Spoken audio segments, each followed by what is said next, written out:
নমস্কাৰ প্ৰিয় শ্ৰোতাসকল, সকলোলৈ স্বাগতম জনাই আৰম্ভ কৰিবলৈ লৈছোঁ ৰঞ্জু হাজৰিকাৰ উপন্যাস প্ৰত্যুষৰ প্ৰতীক্ষাৰ ২৩ নং খণ্ড। অপূৰ্ব জোনাক নিশা, চতুৰ্দিশ নিস্তব্ধ। মাত্ৰ কিকুচিৰ বঠাৰ আঘাতত পানীৰ ওপৰত হোৱা শব্দৰ বাহিৰে ক'তো কোনো শব্দ নাই। মূৰৰ ওপৰত দুগ্ধ শুভ্ৰ জ্যোৎস্নাটো, আকাশত ৰহস্যময় তৰাৰ দল। এই আকাশ, এই তৰাৰ দল, অপূৰ্ব জোনাক নিশা আৰু এই নিৰ্জন মুক্ত জীৱন ৰীতাই সৰুৰে পৰাই ভাল পায়। সেইকাৰণেই ৰীতাক ঈশ্বৰে এই জগতলৈ লৈ আহিল নেকি? এয়াই কালৰ প্ৰবল প্ৰবাহ। সমুদ্ৰৰ বুকুৰ সৰু সৰু ঢৌবোৰ ৰীতাই হাতেৰে স্পৰ্শ কৰিলে। এক নিৰ্দিষ্ট সময়ৰ ব্যৱধানত কিকুচিৰ দুই হাতৰ দুয়োপাত বঠাই ক্ৰমাৎ চটলাটকৈ পানীত আঘাত কৰে। কিছু পানী ছিটিকি আহি ৰীতাৰ গালে মুখে পৰে। পানী কাটি ডুংগা আগবাঢ়ে। শান্ত সাগৰৰ বুকুত ডুংগাৰ গতিপথৰ বিচিত্ৰ ৰেখা ফুটি উঠে। সাগৰ ইমান শান্ত হ'ব পাৰেনে? নে এয়া ভয়ংকৰ বিশ্বাসঘাতক সাগৰৰ কপট ৰূপ? নহ'লে হঠাৎ সেইদিনা কিয় এই শান্ত সাগৰখন চঞ্চল হৈ পৰিছিল? কিহৰ কাৰণে? আইভানৰ পৰা ৰীতাক আঁতৰাই আনিবলৈ? কিয়? ৰীতাই কি অপকাৰ কৰিছিল সাগৰৰ?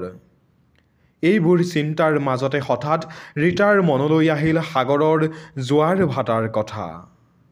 লগে লগে তাইৰ মুখ শুকাই গ'ল। কাৰণ আজি পূৰ্ণিমা। সাগৰত আজি জোৱাৰ উঠে। আকৌ কিবা অঘটন ঘটিব নেকি? জোৱাৰ আহিলে জানো এই ডুংগাত সিহঁত ৰক্ষা পৰিব? নে এইবাৰ কিকুচিকো হেৰুৱাব? অসম্ভৱ। এইবাৰ তাই কিকুচিক নেহেৰুৱাই। ভাস্কটীয়াৰ ওচৰৰ কুন্দি উপসাগৰৰ জোৱাৰ তাই দেখিছে। প্ৰবল জোৱাৰ। ১৫ৰ পৰা ১৮ মিটাৰ পৰ্যন্ত উঠে। এই সাগৰতো যদি তেনে জোৱাৰ উঠে? চিহ, এইবোৰ কথা তাই আগতে জনা উচিত আছিল। কথাবোৰ ৰীতাই যিমানে ভাবিবলৈ ধৰিলে সিমানে তাইৰ ভয় লাগিল। তাই বহাৰ পৰা উঠি কিকুচিৰ ওচৰলৈ আগুৱাই গ'ল। কিকুচিয়ে প্ৰশ্নবোধক দৃষ্টিৰে তাইলৈ চালে। তাই কিকুচিক জোৱাৰ ভাটাৰ বিষয়ে নানান অংগী ভংগীৰে বুজাবলৈ চেষ্টা কৰিলে। সি ৰীতাৰ ভাৱ ভাষা সমূলি বুজি নাপালে। কেইবাবাৰো বুজোৱাৰ পিছতো কিকুচিয়ে একো নুবুজাত ৰীতা হতাশ হ'ল আৰু পুনৰ আগৰ ঠাইলৈ আহি বিষণ্ণ মনেৰে বহি পৰিল। হায় তাইৰ কপাল! যাক তাই চিৰজীৱনৰ পতি হিচাপে গ্ৰহণ কৰিবলৈ আগবাঢ়ি আহিছে, সি ৰীতাৰ অন্তৰত হাঁহি আনন্দ দুখ বেদনাৰ কথা বুজি নাপায়। মন খুলি ৰীতাই নিজৰ মনৰ ভাৱ ব্যক্ত কৰিব নোৱাৰে। ব্যক্ত কৰিও লাভ নাই। হয়তো কিকুচিয়ে জীৱনত জোৱাৰ ভাটা দেখাই নাই? এনে ঘটনাওতো হ'ব পাৰে। কাৰণ সাগৰৰ সকলো ঠাইতে প্ৰবাল জোৱাৰ হ'ব নোৱাৰে বুলি ৰীতাই জানে। সাগৰ মহাসাগৰ সকলো ঠাইতে সমান দ নহয়, যাৰ ফলত জোৱাৰৰ গতি আৰু উচ্চতাও একে নহয়। সাগৰৰ বিভিন্ন ঠাইৰ গভীৰতাই জোৱাৰ ভাটাৰ ঢৌৰ গতিবেগৰ পাৰ্থক্য ঘটায়। গভীৰ সাগৰত জোৱাৰৰ কোব প্ৰবল নহয় আৰু কোনো কোনো ঠাইত জোৱাৰ প্ৰায় নহয়েই। হয়তো এই অঞ্চলো ঠিক তেনে অঞ্চল, য'ত জোৱাৰৰ ভাটাৰ সৃষ্টি নহয়। এইবোৰ অঞ্চল সাগৰৰ দাঁতিকাষৰীয়া অঞ্চলো নহয়। এইবোৰ মহাসমুদ্ৰৰ মাজৰ অঞ্চল। সেইকাৰণেই কিকুচিয়ে নিশ্চয় জোৱাৰ ভাটাৰ কথা বুজি নাপালে। এইবোৰ ক্ষেত্ৰত কিকুচি বেছি সাৱধানী।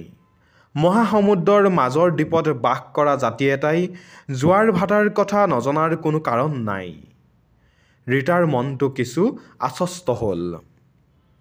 ৰীতাই আকৌ কিকুচিৰ কথা ভাবে। তাৰ অন্তৰতো নিশ্চয় কিছুমান ভাৱে তোলপাৰ লগাইছে। কি বা ভাবিছে সি? দুয়োৰে মিলনৰ বাবে কিমান যে বাধা, কিমান যে কষ্ট। তথাপিও কিকুচিয়ে হাৰ মনা নাই। ৰীতাক পাবৰ কাৰণে সি সকলো বিপদেই মূৰ পাতি লৈছে। মৃত্যু ভয়ো তাৰ নাই। এখন সামান্য ডুংগাৰে সাগৰ পৰিক্ৰমা আৰাৱীৰ আশীৰ্বাদ লাগে। সকলোৰে মূলতে মিলনৰ প্ৰবল আকাংক্ষা, এহাল নৰনাৰীৰ মিলনৰ হাবিয়াস, আৰু সেয়াই প্ৰেম। এজন বৰ্বৰৰ প্ৰতীক, আনজন সভ্য জগতৰ প্ৰতীক। কিন্তু ইয়াততো বৰ্বৰ বা সভ্য এইবোৰৰতো অৰ্থ নাই। অৰ্থ মাত্ৰ এটাই, সেয়া হৈছে মিলন। জাতি ধৰ্ম, শিক্ষা অশিক্ষা, সভ্য অসভ্য এইবোৰৰ প্ৰশ্ন নাই। এহাল মিলন ইচ্ছুক পুৰুষ প্ৰকৃতিৰ আদিম প্ৰবৃত্তি মাথোন। ভাবোঁতে ভাবোঁতে ৰীতাৰ চকু দুটা মুঠ খাই আহে। হঠাৎ ডুংগাখন ৰৈ যায়। ৰীতাই লগে লগে চকু মেলি কিকুচিলৈ চাই। কিকুচিয়ে লগে লগে হাঁহি দিয়ে। ৰীতাৰ টোপনি আহিছে বুলি ভাবিলেই সি তেনেদৰে চক খুৱাইছে। তাৰ শিশুৰ দৰে দুষ্টালিবোৰ দেখি ৰীতাৰ হাঁহি উঠে। তালৈ ৰীতাৰ মৰম জাগি যায়। যোৱাকালিৰ ঘটনাটো মনত পৰিলেই ৰীতাৰ হাঁহি উঠে। চুমা এটা খাওঁতেই সি ভয়ত পলাইছিল। যোৱাকালিৰ ঘটনাটোৱে তাইৰ মনত ভীষণ আঘাত দিলেও আজি কিন্তু কথাটো ভাবি আমোদ পালে। চুমা খাওঁতে এনেদৰে কিয় পলাইছিল ৰীতাই নুবুজিলে। আৰাৱীৰ দেৱতালৈ তাৰ ভীষণ ভয়। আৰাৱীৰ শাস্তি হেনো ভীষণ শাস্তি। এটা বৰ্বৰ জাতিৰ মাজত অন্তত ধৰ্মৰ নামত এইকণ বান্ধোন নথকা হ'লে ব্যভিচাৰ উচ্ছৃংখলেৰে ভৰি পৰিলহেঁতেন। হয়তো সভ্য দেশৰ অজ্ঞাতে কেতিয়াবাই নিজৰ ভিতৰত কটাকটি মৰামৰি হৈ এই বৰ্বৰ জাতিটো পৃথিৱীৰ বুকুৰ পৰা চিৰকালৰ বাবে নিশ্চিহ্ন হৈ গ'লহেঁতেন। কোনে কেতিয়া এই জাতিটোৰ মাজত এনে নিয়ম প্ৰৱৰ্তন কৰি গ'ল কোনে জানে। বৰ্বৰ জাতিৰ মাজতো কেতিয়াবা একোটা উৰ্বৰ মস্তিষ্কৰ জন্ম হয়। সভ্যতাৰ জন্মটো তেনেদৰেই হয়।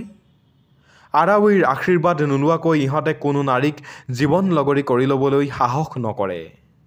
সভ্য জগতৰ বৈবাহিক প্ৰথাৰ দৰেই। আৰু এই নিয়মেই সিহঁতৰ মাজলৈ শৃংখলা আনিছে।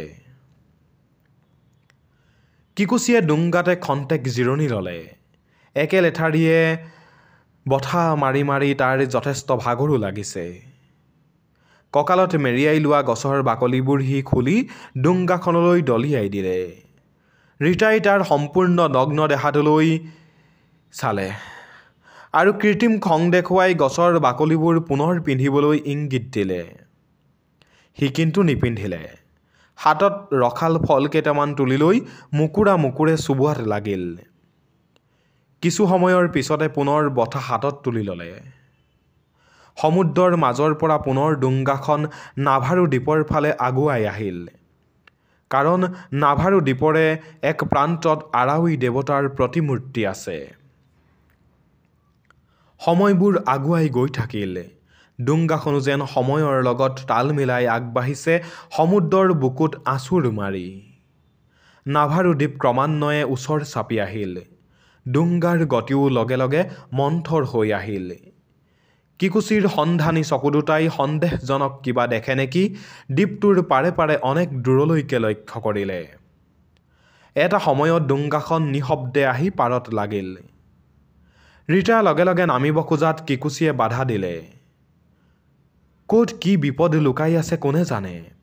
ডুংগাখনতে দুয়ো সন্ত্ৰস্ত হৈ বহি ৰ'ল কিছু সময়। ৰীতাই দ্বীপটোলৈ চাই দেখে যে অনেক দূৰলৈকে শাৰীবদ্ধ নাৰিকল গছ। তাৰ বাহিৰে আন কোনো গছ সেই অঞ্চলত নাই। নাৰিকল গছবোৰ অত্যন্ত ঘন। গছৰ পাতৰ ফাকে ফাকে আহি তলত পৰা জোনৰ পোহৰত সমগ্ৰ ঠাইখণ্ডত যেন পোহৰ আৰু আন্ধাৰৰ খেল চলিছে। মৃদু বতাহত কঁপি উঠা পাতৰ খৰখৰনিবোৰে নিশাটো যেন কিবা গভীৰ ৰহস্যময় কৰি তুলিছে।